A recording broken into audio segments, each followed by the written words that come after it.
এই দেখো, আজ বানিয়েছি লাহোরি পনির। খেতে হয়েছে হেভি টেস্টি। ও, জিভ দিয়ে জল বেরিয়ে গেল।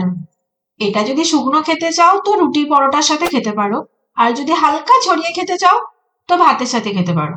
দুটোতেই মন আর পেট পকাত করে ভরে যাবে। এই রান্নার জন্য একটা ভাজা মশলা লাগবে। তার জন্য নিয়েছি গোটা ধনে 2 চা চামচ, গোটা জিরে 2 চা চামচ, গোলমরিচ 2 টেবিল চামচ, লবঙ্গ 10 থেকে 12টা, বড় এলাচ 4টে।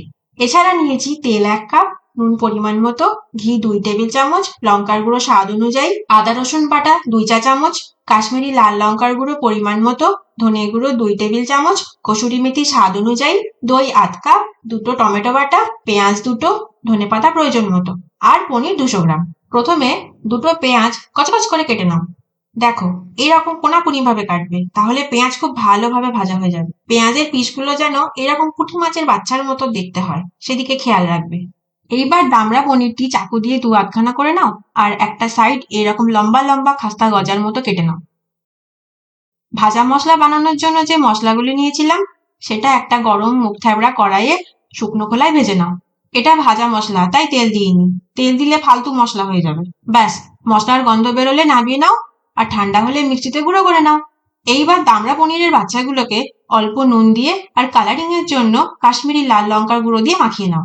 হাত দিয়ে মাখাবে না, দেখো, এরকম বাটি ধরে চাপাত চাপাত চাপাত চাপাত, আবার একটু থেমে চাপাত চাপাত চাপাত চাপাত, এইভাবে মাখিয়ে নাও।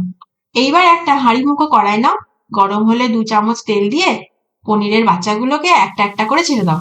এটা কিন্তু মিডিয়াম আঁচে ভাজবে।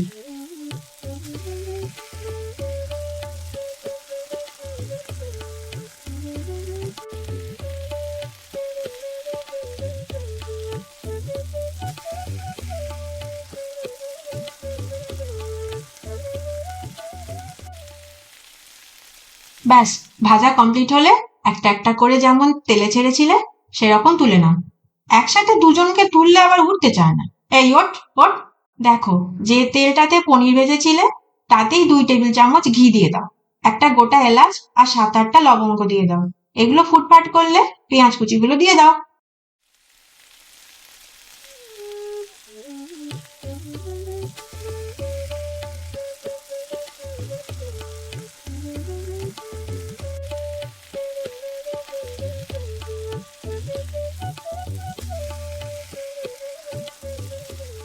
ভালো করে ভাজা হয়ে গেলে এইরকম ব্রাউন কালার হয়ে যাবে।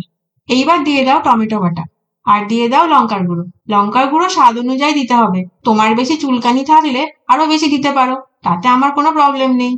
এবার দিয়ে দাও ধনে গুঁড়ো আর আদা রসুন বাটা। তারপর ভালো করে নাড়িয়ে নিয়ে ঢাকা দিয়ে দাও। কিছুক্ষণ পর মশলাটা তৈরি হয়ে গেলে দিয়ে দাও 1 কাপ দই। তারপর ভালো করে নাড়িয়ে দইটা মিক্স করে নাও। মশলাটা তৈরি হয়ে গেলে জল দিয়ে দাও। আর দিয়ে দাও আমাদের স্পেশাল ভাজা মশলা। পরিমাণ মতো নুন দিয়ে ভালো করে মশলাটা নেড়ে পনিরগুলো দিয়ে দাও।